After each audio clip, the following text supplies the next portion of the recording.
سلام و درود به همه عزیزان و علاقمندان به علوم اسرار غریبه و تمام دوستانی که به تازگی به کانال ما پیوستند. موضوع امروز ما یک موضوع خیلی مهم و پنهان هستش. پنهان از چه جهت؟ از این جهت که من تا حالا ندیدم جایی کسی درباره این موضوع صحبت کرده باشه و این موضوع مورد بررسی قرار داده باشه و برای شما روشن کرده باشه. همینطور که میدونید هر شخص دارای مشخصاتی هستش که هویت و ویژگی منحصر به فرد اون شخص در این جهان هستی بیان میشه. یکی از این موارد نام خانوادگی شخص هستش. یعنی ما توی ویدیوهای قبلی هم به این اسم اشاره کردیم که نام شخص دارای اهمیت خیلی زیادی هستش. در خیلی از طلسمات از اسم شخص استفاده میکنن. شما اگه علاقه داشتید میتونید به ویدیوی ما توی کانال مراجعه کنید که در مورد طلسم از طریق اسم شخص هم بهش اشاره شده و آگاهی لازم رو پیدا کنید. در اینجا هم از اسم و نام شخص و پدر و اسم مادر استفاده میشه و دارای اهمیت هستش. شما دوستان عزیز با دونستن بعضی از فرمول ها میتونید بسیاری از مسائل زندگیتون رو محاسبه و حتی پیش بینی کنید و اگر چنانچه به مشکل تو زندگیتون برخورد کردین میتونید اونو برطرف هم بکنید. خب برگردیم به موضوع اصلی ویدیوی امروزمون که گفتیم خیلی مهم و پنهان هستش و به ندرت کسی به شما این موضوع گفته و اطمینان میدم که کمتر کسی از این موضوع آگاهی داشته باشه و شما رو راهنمایی کنه. یه وقتایی هستش که شخص خیلی خوب تلاش میکنه ولی انگار روزیش بسته شده، بدبیاری داره، به در بسته میخوره و در خیلی موارد اختلافات خانوادگی، بیماری های زیادی پیش روش قرار میگیره و به قول گفتنی در حال پسرفت هستش. مشکلات غیر طبیعی و علیکی براش پیش میاد. یعنی شخص برنامه‌ریزی دقیق داشته و مطمئن بوده که کارش به سرانجام میرسه ولی در عین ناباوری به در بسته میخوره. این موضوع در حالی هستش که هیچ گونه سنگینی نداره. یعنی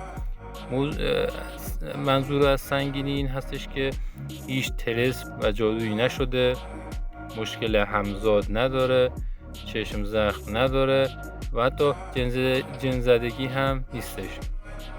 و اینکه به هر دعانویسی هم که مراجعه کرده و دعا گرفته بی نتیجه مونده. در این مواقع بنا به تجربه گاهی مشکل از محل زندگی شخص هستش. یعنی اونجایی که داره زندگی میکنه انرژی شخص با انرژی محیط هماهنگ و همسان نیست. به اصطلاح قدیمی ها میگفتن که اونجا براش اومد نداره، ولی خب توی علم ماورا این اومد نداشتن یعنی اینکه انرژی شخص با انرژی محیط همسان و هماهنگ نیستش. بنده در طول سالها و تجربیات و اون مسائلی که برام پیش اومده به کررار دیدم که شخصی با عوض کردن محل زندگیش ورق زندگیش برگشته. یعنی درای رحمت بروش باز شده، از هر جهت برکت به زندگیش اومده و زندگیش به یه جریان خوبی افتاده. یا حتی شما شاید بین دوستان، اقوام، همسایگان اشخاصی رو داشته باشید که سالها تلاش کردن و متاسفانه به هیچ پیشرفتی نرسیدن، ولی به محض اینکه مهاجرت کردن یا جاشون رو عوض کردن بعد از مدتی دیدین که زندگیشون زیر و رو شده و فکر میکنید به یک گنجی دست پیدا کردن. در اصل همین موضوع هستش که زندگی شخص، یعنی در بعض مواقع، در همه موارد اینجوری نیست، ولی انرژی شخص با محیط اگه هماهنگ بشه خیلی چیزها برای انسان درست میشه.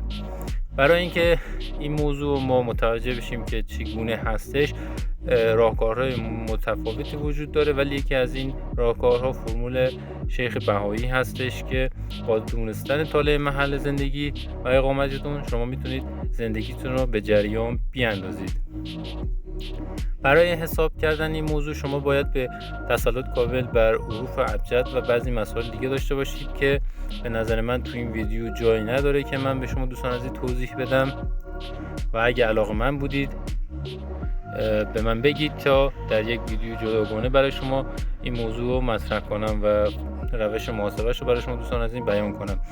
اما اگه دوست داشتین که بدونید چگونه هستش شما اسم خودتون، اسم مادرتون و محل زندگیتون یا محلی که میخواید بهش مهاجرت کنید و تو کامنت ها برای ما ارسال کنید و ما برای شما دوستان عزیز محاسبه میکنیم و میگیم که آیا این محل خوب هست یا نیستش.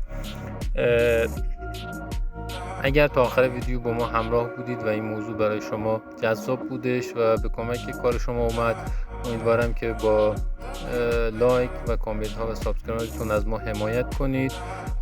امیدوارم که همیشه در عرصه زندگی موفق و مایل باشید. بدرود شما دوستان عزیز.